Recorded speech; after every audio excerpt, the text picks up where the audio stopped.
No. To do this panel discussion, may I request Professor Aditya Bakchi, Professor, Department of Electronics, to come on the stage, please. Can I please request Mr. Dhrubojyoti De, West Bengal Police, Additional Superintendent of Police, to come on the stage.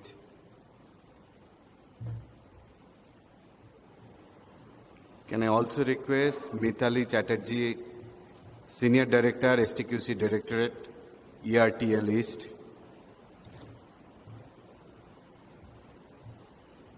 Mr. Anirban Guhathakurta, Lawyer, High Court.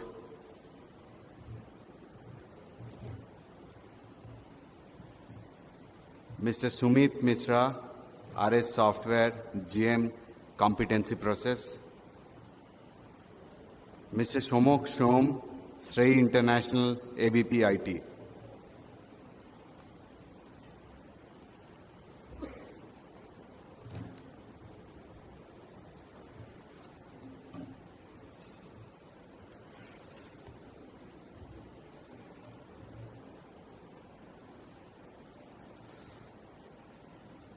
Throughout the day, since afternoon, we have been hearing a lot about security and privacy and all.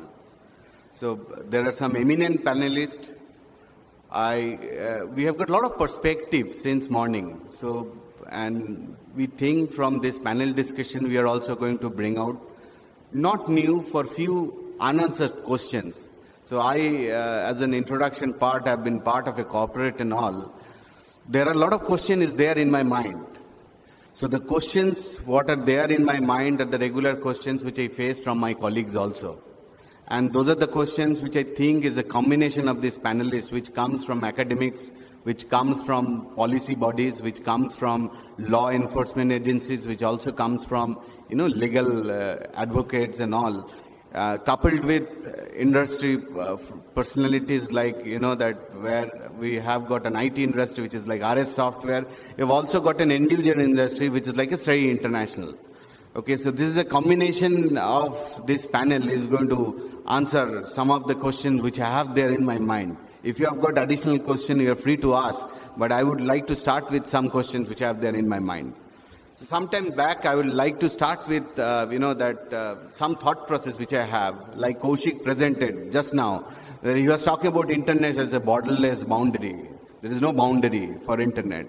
But where is the governance process in that boundary? Are we talking various countries? Are we talking the same language? Is there an adequate governance in place? We're also talking about cloud and all. Where cloud, the data is there in the cloud. And we talk to the cloud brokers whenever they come to us. They will, they will come and tell us, we'll give you a service in the cloud.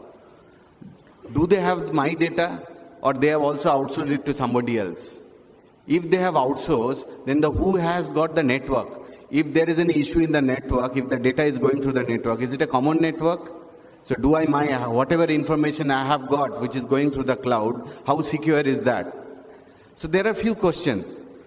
And Kaushik was also talking about encrypt L2. That encryption at the L2 switch level and all, which is a technology word.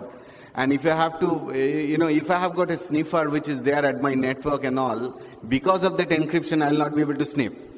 Today, because we have got a bot and, there are a lot of, we are familiar with the virus and all. If we invent a bot, whatever is there for last 1.5 years and 2 years and all, and it's not an operational disruption. It is all about, the data which is going from my organization to somewhere else. And more than that, it is under auction, that your data is taken and somebody is auctioning your data in the internet. And if I have got encrypt L2, the bot which is there in that device and which that device is communicating safely without my sniffer who will not be able to intercept. Yes, there are technology in place, then you have to re-architect your overall solution accordingly so that you will be able to sniff at the endpoint where that encrypted communication is terminating. So these are the few, these are the few things which is, coming in my mind while going through. And we have heard also a lot of policy references, and government is coming up with a lot of policy.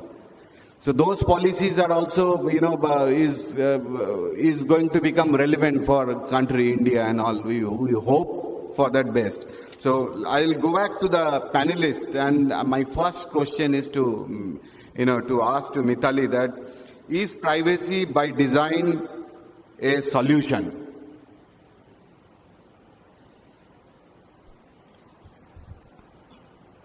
I think that's one of the leading questions that is being discussed all over the world, that whether privacy by design could be a solution. Presently, I think it's more easier said than done. It's still in the concept stage. But a lot of work has gone into it, and the pioneers in this area is basically from the Information and Privacy Group in Canada, in Ontario. So they are leading, and the concept that privacy by design is basically the solution that we should look for. It's basically aimed at the 7 basic principles.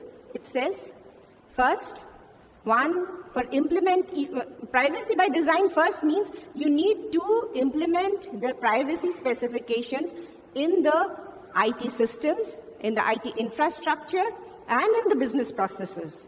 So first thing is, one needs to be proactive, not reactive. So you need to understand the risks right at the beginning so that you can introduce the right privacy specifications. Second is default settings. That is, when you are developing a system or implementing a system, you should not expect the user to do themselves something proactively. By default, it should be a privacy. Third is, it should have end-to-end security, which means right from the point you are collecting the data to it is destroyed, it must be secure. So your design must be accordingly. And fourth is what we discussed, I think, in the last session, security and privacy. By implementing privacy measures, are we compromising on security? Privacy by design emphasizes that it must be a positive sum, that by implementing privacy, you should not lose on security, you should not lose on usability, any of the other specifications, any of the other requirements. These are some of the 7 basic requirements. I think I've said 4 or 5, and there are some few more, which needs to be implemented in privacy by design. But I would say that these things are being in the concept stage, is being experimented, but cannot alone be the driver for implementing privacy by design. So I think we need to think of other things like self-regulation, accountability, and things like this. I think this will be taken up in subsequent sessions. Okay. So we are talking about, there are a lot of areas that Mitali has highlighted. Now I would like to go back and ask a very different question. Like, with increased use of IT in government, so how government is reacting to it? There are very increased use now, e-governance, a lot of things we are hearing. And with that my information, which is I'm a part of 130 crore, that India is a country. With that, how my information is safe and secure in the hand of government? What government is doing towards it? Shall I answer? Yeah. Well, I think this is one of the things which is again being addressed in the earlier session, that, it is now in cyberspace. So right at the government level, it has been taken up into very serious consideration, and what is being formed is the National Security Agency, and they have come out with a specific joint working group who are working on the different security aspects, security requirements, and which also includes privacy. So a specific group is working on the standards, specific group is working on the testing and certification requirements, capacity building, the policies and procedures. This is one aspect. This is at the policy level. Second is, under the NEGP program, each of these e-governance softwares are being tested for the security, for the application security, for the other requirements, network security, penetration testing, and then only it is being launched, and it is being periodically tested.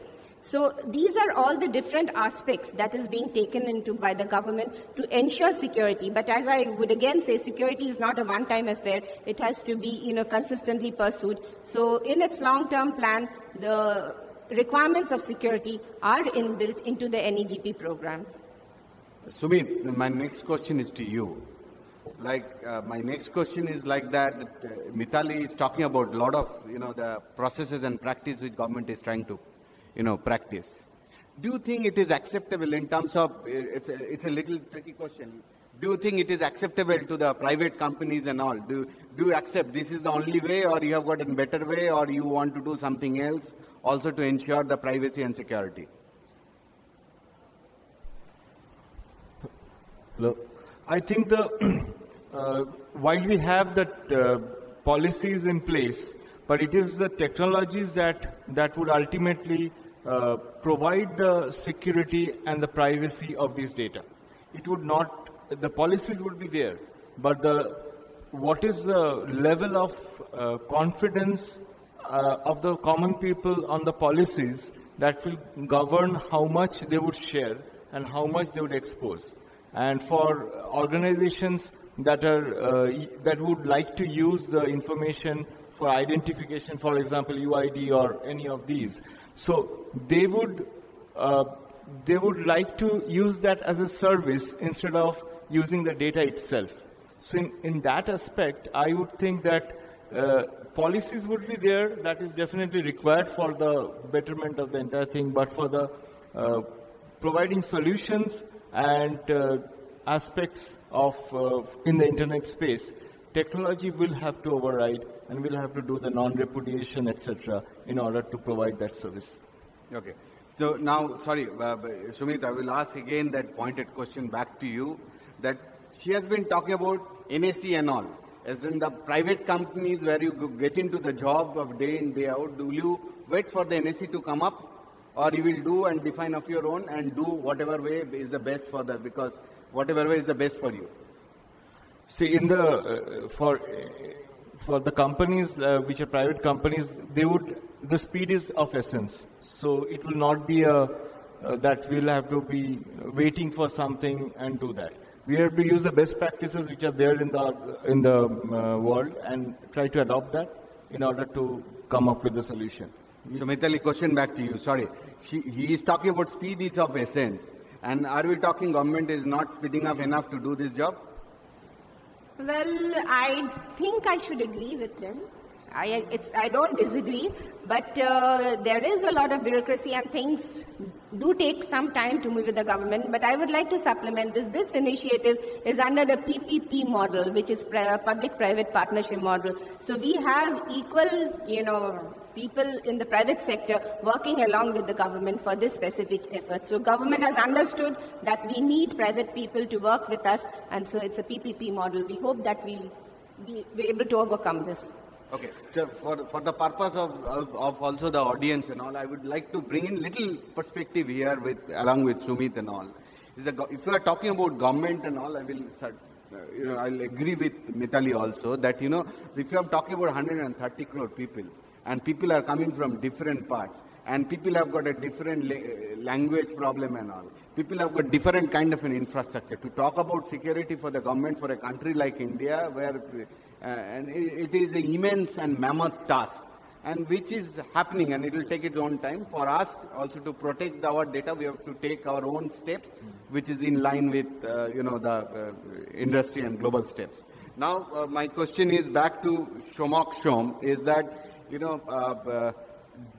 what are the things Mitali was talking about, that end-to-end SSL and all, and SREI is also primarily a finance kind of a company and all. They're into financial sectors and all. And what kind of control, what do you think should be in place, adequately should be in place for your kind of an organization to balance out between the privacy and security?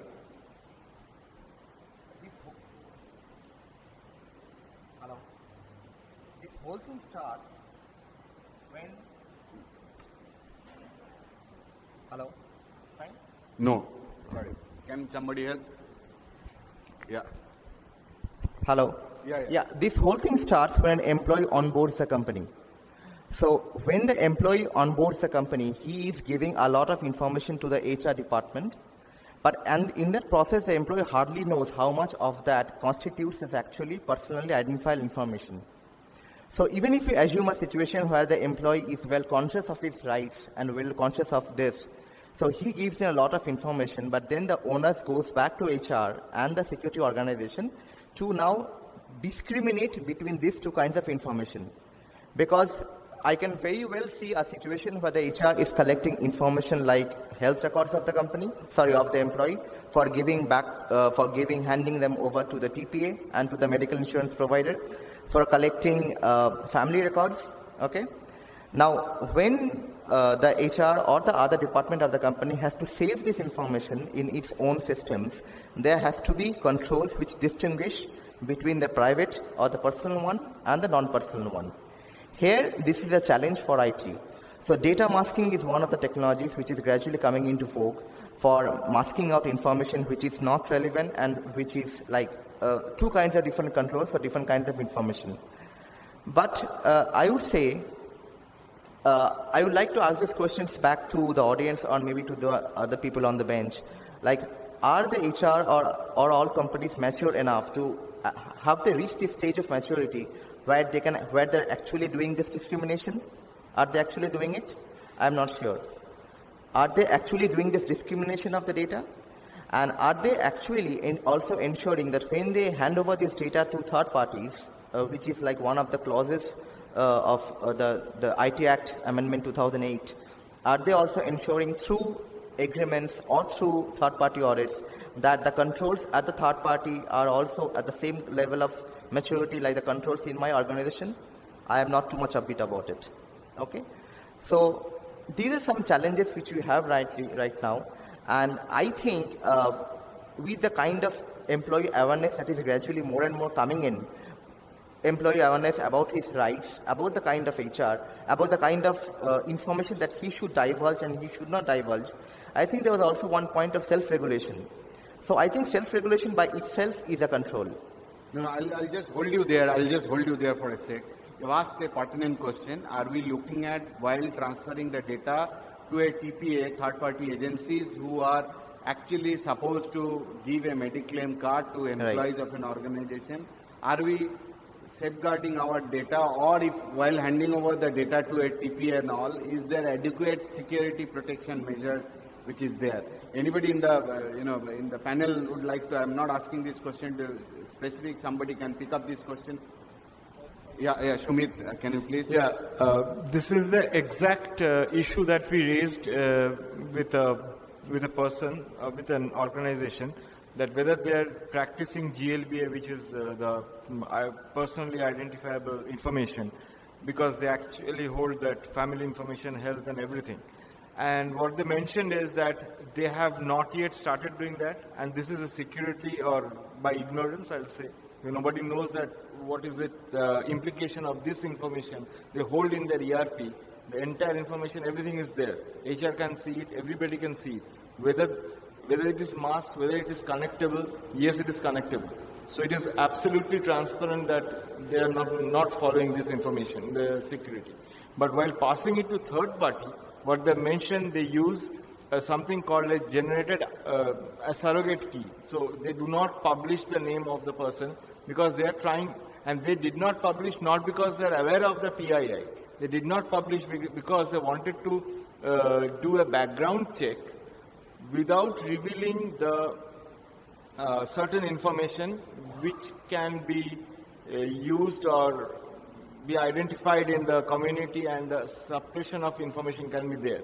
So they used it for that purpose, not for the PII, but it saved them that hassle.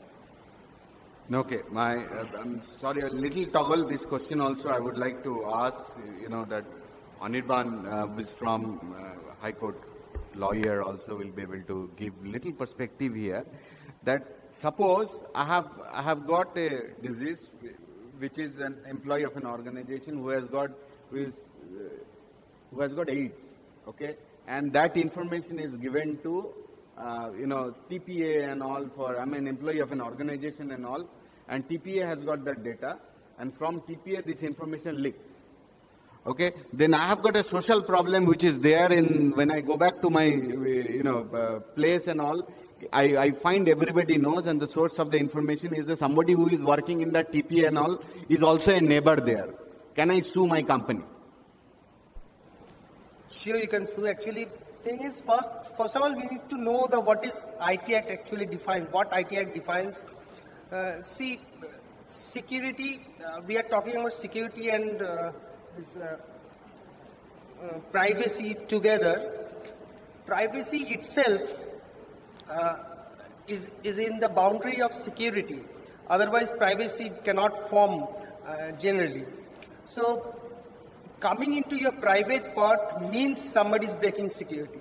So, without that, it cannot happen. And Information Technology Act has defined it in a lot of ways that without permitting a person into your in your private part, nobody can come into. So, what you have stated just now, what the question was completely, it is against the private laws and it is against the privacy one person maintains. Okay, you are saying, so just hold on because we have got some other questions for you. So you are saying the law of land allows me to sue my company and I can go and win against that company if at all somebody has published this kind of information without taking right protection. If somebody has leaked this kind of information, I can go against my company. Correct? That's what you're saying. Yeah. Okay. So hold on this for some time and all. I would like to take a different